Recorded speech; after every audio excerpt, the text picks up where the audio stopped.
हम लोग बेटी के विवाह गीत गाने जा रहे हैं। अगर आप लोग को अच्छा लगे तो लाइक शेयर सब्सक्राइब जरूर करें। बाबा ना देखो बाग बगीचा, बाबा ना देखो बाग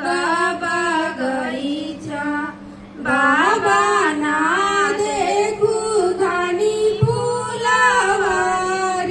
कहाँ रे दल उतरी, बाबा ना देखो घनी फूलवारी, कहाँ रे दल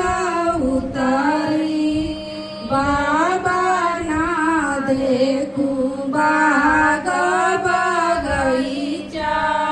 बाबा ना देखो बाग बगीचा, बाबा ना देखो घनी फूलवारी, कहाँ रे दल उतरी, बाबा ना देखो घनी फूलवारी, कहाँ रे दल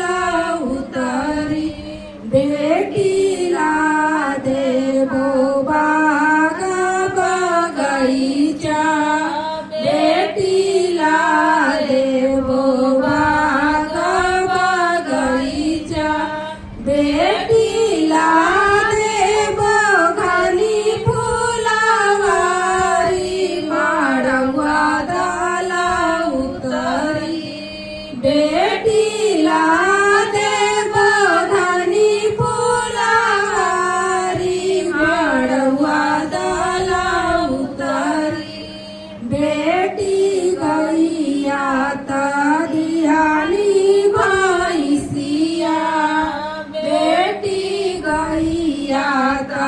दिहानी भैंसिया, बेटी बरहो बरथ धेनु गैया, काहे रे मन बेदी, बेटी बरहो बरथ धेनु गैया, काहे रे मन बेदी, बाबा हम गोरे बरसावर, बाबा हम गोरे बरसावर, बाबा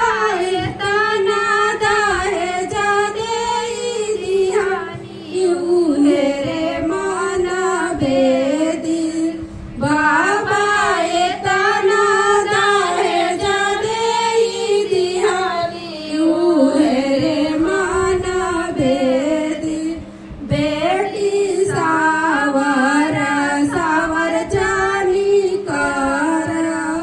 बेटी सावर सावर जानी कर, बेटी सावर हवे श्री राम,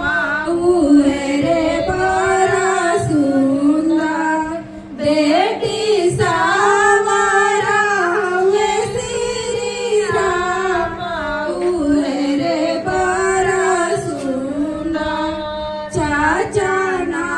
देखो बाग बगीचा, चाचा ना देखो बाग बगीचा, भैया ना देखो घनी फूलवारी, कहाँ रे दल उतरी,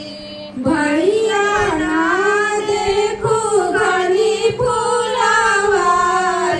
कहाँ रे दल उतरी, बहिनी ला देबो घनी फूलवारी, बहिनी ला देबो घनी फूलवारी, माड़वा दल उतरी, बहिनी ला देबो घनी फूलवारी, माड़वा दल उतरी, बहिनी ला देबो घनी फूलवारी, हुआ